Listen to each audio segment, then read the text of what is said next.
In 1867, an Illinois cattle shipper named Joseph G. McCoy arrived upon a plan to revitalize the cattle industry.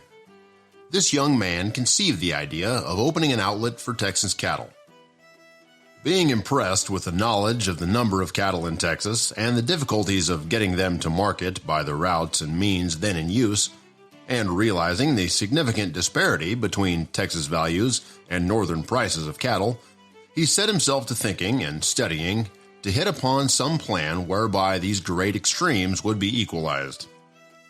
The goal was to establish at some accessible point a depot or market to which a Texas drover could bring his stock unmolested, and there, failing to find a buyer, he could go upon the public highways to any market in the country he wished. In short, it was to establish a market at which the southern drover and northern buyer would meet upon an equal footing, and both be undisturbed by mobs or swindling thieves.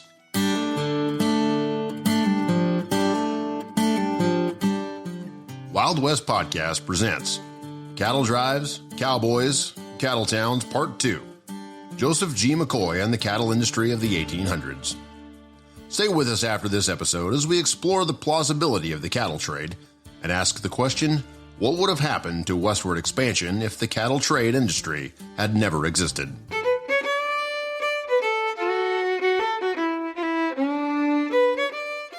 Joseph McCoy was born December 21st, 1837, in Sangamon County, Illinois, to David and Mary Kirkpatrick McCoy. McCoy spent a couple of years at Knox College in Galesburg. He married Sarah Epler on October 22, 1861. They had 5 children. In 1861, McCoy began to work in the mule and cattle industry. At the close of the Civil War, McCoy expanded his enterprise by buying animals in large quantities and shipping them to major livestock centers. After expanding his business to shipping large herds of cattle to slaughter, he quickly recognized flaws in the system. An average of longhorns in Texas caused their value to be only $3 to $4 a head. In cities like Chicago, they were worth $30 to $40 a head. McCoy began to develop a transportation system that would send cattle north to more profitable markets. In 1867, he joined a firm that shipped as many as 1,000 cattle a week. McCoy viewed the livestock industry from a national perspective and recognized the need for better contact between southwestern ranchers, midwestern feeders, and meat packers. He resolved to build a stock depot west of farming sections on the Great Plains, to which cowboys from Texas could drive longhorn herds.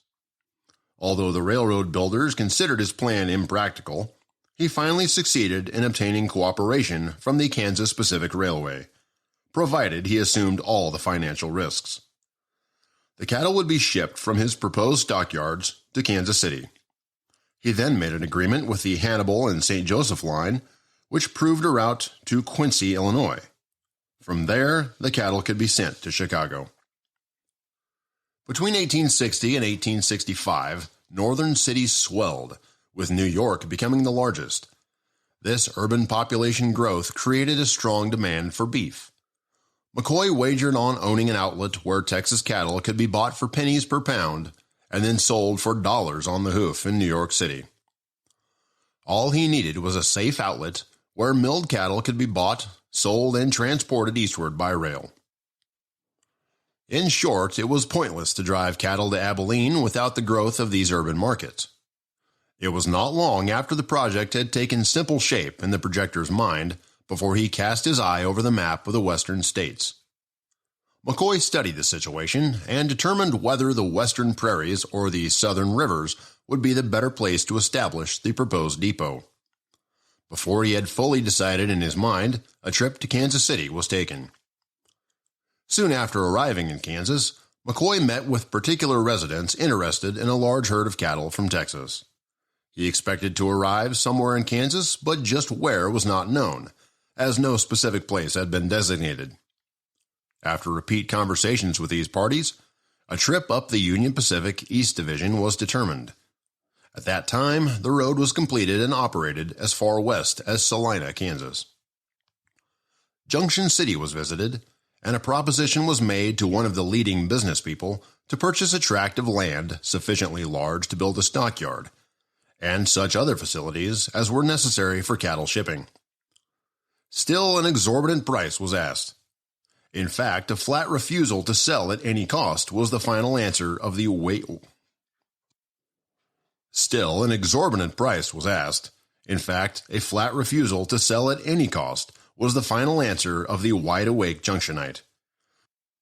So, by that one act of donkey stupidity, Junction City drove from her a trade which soon developed to many millions. In his book, Historical Sketches of the Cattle Trade, Joseph G. McCoy describes his impression of Abilene, Kansas in 1867.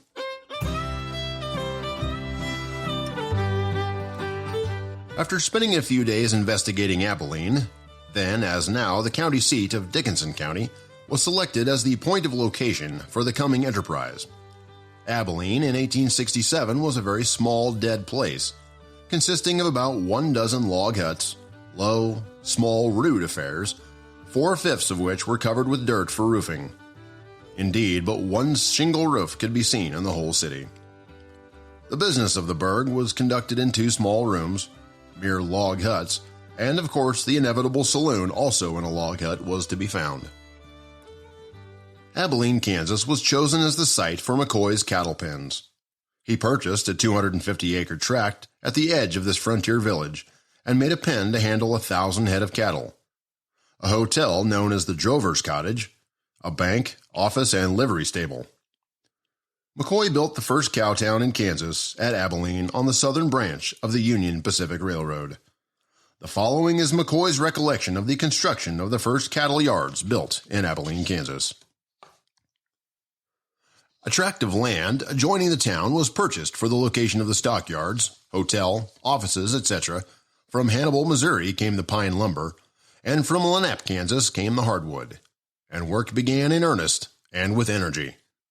In 6 days, from July 1st, a shipping yard that would accommodate 3,000 cattle, a large pair of Fairbanks scales, a barn, and an office were completed, and a good 3-story hotel was well on the way toward completion. Abilene featured holding pens, a market for beef along the railroad tracks, wide streets so the cattle could be driven through town, and a means of entertainment for cowhands. McCoy also attracted buyers from eastern packing houses to bid on the herds. McCoy, having been provided with a means of transporting the cattle from a point in Kansas to the meat packing houses of the east, the question remained only in finding a method of depositing the livestock in Kansas. This was solved by several cattle trails, the most famous of which was the Chisholm Trail. The Chisholm Trail, a cattle road named after a half-breed Indian trader, Jesse Chisholm, had been started a few years before 1867. The trail had run south from his ranch near present-day Wichita to enable traders to obtain wagon communication with the Indians in Indian Territory. The main trail ran north from Red River Station across Indian Territory and entered Kansas near Caldwell. From here it crossed the Arkansas River at Wichita and continued past the present site of Newton to Abilene. McCoy sent word south through Indian Territory, which today is known as Oklahoma, to alert Texans that a rail connection could be reached by driving their herds to Kansas. This route avoided the difficulties posed by trails that crossed settled areas of Texas, Louisiana, and Arkansas. This new cattle market was beyond most of the farm settlements. He invited Texas drovers to bring their cattle to his market by a new and more westerly route. Cattle owners knew they might still embrace conflicts with Native Americans while crossing Indian Territory, but the need to sell their cattle made the risk worthwhile. The following is an excerpt from The Outlet by Andy Adams, explaining the conditions of the cattle trade following the Civil War.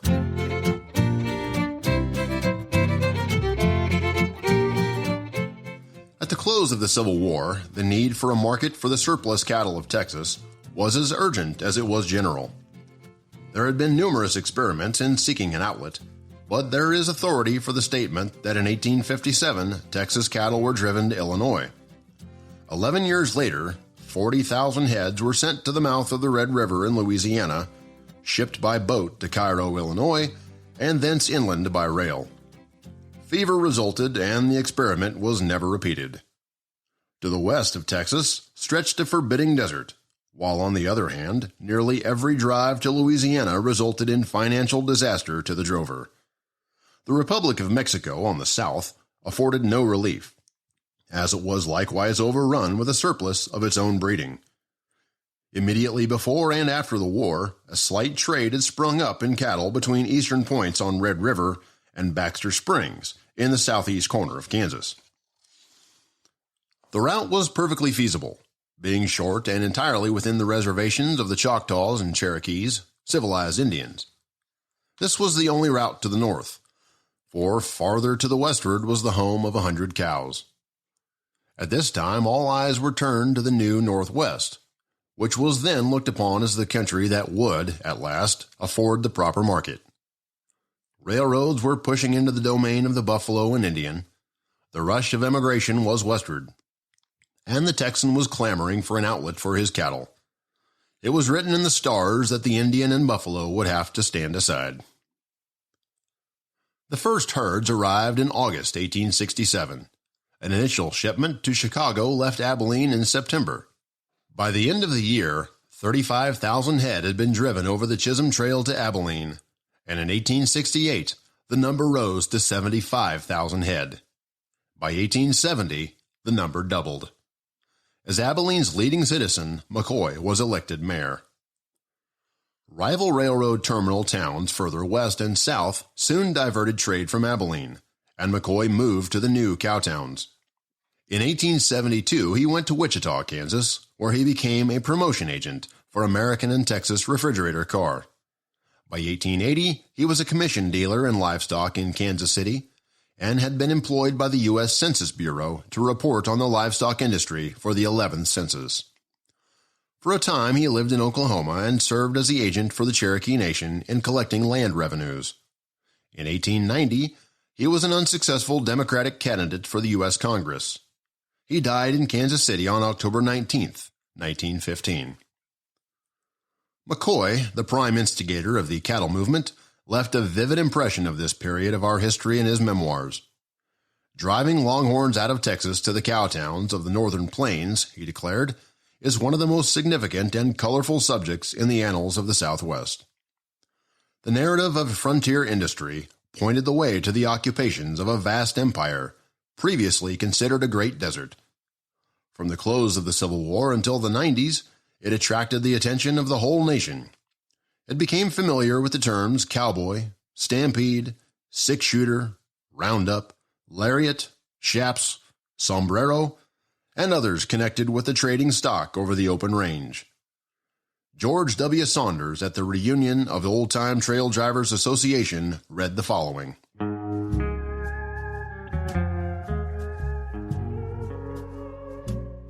Had these old-time trail drivers not looked for and found this cattle market, our vast herds would have died on the ranges, and the enormous unstocked ranges would have lain dormant and unproductive.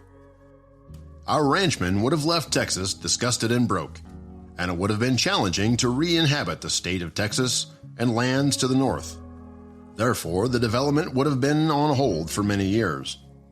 Possibly no iron horse would have reached the Rio Grande up to this time, as the incentive would not have been as attractive. No one knows what would have happened had the Northern Trail never existed. Still, it is plain that all commercial achievements, civilization, good government, Christianity, morality, our school system, the use of all school and state lands making them revenue bearers, the expansion of the stock business from the Rio Grande to the British possessions, which is producing millions of dollars, the building of railroads, factories, seaports, agricultural advancement, and everything else pertaining to their prosperity can be traced directly to the achievements of the old-time trail drivers.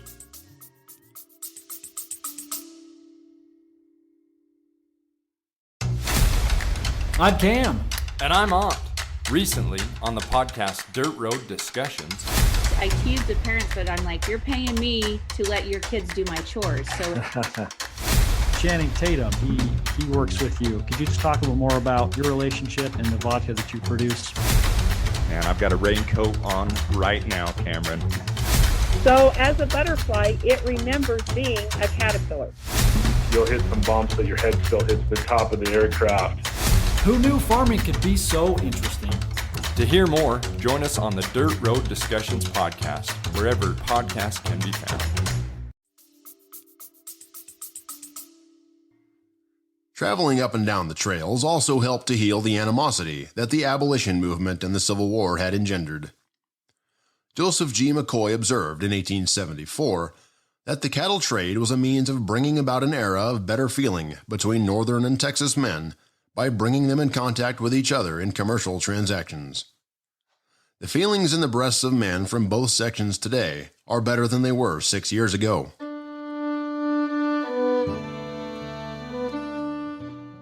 At its second annual convention in 1899, the National Livestock Association conferred Joseph McCoy an honorary lifetime membership. He was recognized for pioneering work in opening Abilene, Kansas, as an outlet for a large cattle shipping business. His biography, as published in the convention's proceedings, recounted how his project was ridiculed as a wild, visionary, chimerical scheme that could not possibly succeed. But a trail was established to Texas, and it remained in use for 20 years until 1887, and over it came fully 10 million head of livestock moving northward seeking a market. And it became a source of supply of breeding, or if you will, seed cattle, to replace the buffalo on the vast plains, and thus became the basis of thousands of herds now located upon stock ranges in mid-continent regions. Brad, at the end of this, I have a question for you. What do you think would have happened to the westward expansion if Joseph McCoy would not have provided a cattle market for ranchers in Texas? Well, all other things being equal, you still had the same problem that you had with or without Joseph McCoy, that of the tens of millions of cattle all over the southern ranges. What Joseph did was streamline and simplify the process that had begun well before him. They were already bringing cattle to northern markets just to get them out of the South to make money, get them to people who needed them. And as has been said, especially during the Civil War, while North and South were being torn apart, East and West were being drawn together, and people from the East were leaving for the Western frontier. They were coming out, they were making homes, building towns, finding farms, finding new land. Manifest Destiny was in full bloom as the American population moved west. And has also been said, an army marches on its stomach. They needed the food. That's where of course the buffalo was a huge part of Western expansion. But then as the buffalo thinned out, they still needed that beef. So the markets would have been there, but without Joseph McCoy, I think you still would have had the same problems that they were having. Southern and Texas ranchers would not have been getting wealthy like they were. They would have been continuing to probably lose money just getting the cattle out there. I think you would have had a few probably isolated pockets of great success, but not in the way that we found as history did, in fact, lay out. Also, I think the legendary Western towns that existed just beyond the boundaries of agrarian civilization, towns like Abilene, Ellsworth, Wichita, Dodge City, and other cattle towns in and around Kansas, further to the north and even to the west, would, if they did exist, they would not be, at least in their current form, and probably most of them would not have lasted. It'd just be one of or more of the countless ghost towns that have existed all over the West. So basically what you are saying is that the cattle drives may have accelerated Western expansion due to the timing that it occurred in 1867. A lot of development, new homes, farms, schools, communities, all of those things became accelerated within, I'd say, about 10 years, wouldn't you? Oh, certainly within 10 years, if not less. Like I say, a lot of the cattle towns of Kansas and the surrounding areas existed prior to the arrival of the cattle. But once that industry made landfall, so to speak, population boomed. The economy boomed. When you've got that much money changing hands in any local economy, it naturally will just explode for good or ill. And when the economy is strong, it will bring people into that economy, even though they may not be drawn by the initial causes of it. The cattle trade brought many people who saw the growth of these Western communities and arrived to take advantage of the resources that were there, even if they may have had absolutely nothing to do with the cattle industry itself. Places like Dodge City specifically, it was very well timed after the buffalo trade was dwindling virtually overnight. The cattle trade sprung up, and I think that Dodge City may have continued to exist, but certainly not in its current form. Places like Dodge have never really gotten out of that cattle economy. The logistics have changed, but Dodge specifically has had the exact same economy since 1875. Places further east, like Wichita, for example, after the cattle trade itself dried up and moved out westward, they found new success in the growing aviation industry. Many other cattle towns were not as lucky. That's it for now, as we close with a special announcement. In the fall of 2022, Wild West Podcast will proudly present an all-new series entitled Trails, Cattle Drives, Cowboys, and Cattle Towns. This new series will explore the early cattle trade, relive the challenges of a trail drive, describe the character of the cowboy, and retell the stories of individuals who endured the hardships of the cattle trails of the 1800s. The podcast series will provide interesting sketches of early cowboys and their experiences on the range and on the trail during the days that tried men's souls. In addition, the podcast provides true narratives told by real cowboys and the men who fathered the cattle industry. So make sure you subscribe to our podcast listed at the end of the description text of this podcast to receive notification on all new episodes. You can also join us on Facebook at facebook.com/Wild West Podcast to review excerpts and historical accounts of this new series entitled Trails, Cattle Drives, Cowboys, and Cattle Towns. Thanks for listening to our podcast.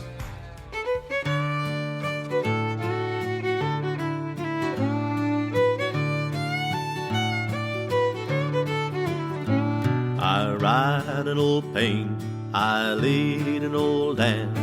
I'm off for Montana for to throw the hula hand. They feed in the coulees, they water in the draw. Their tails are all matted and their backs are all raw. Ride around, little doggy, ride around real slow. The fiery and snuffy are raring to go.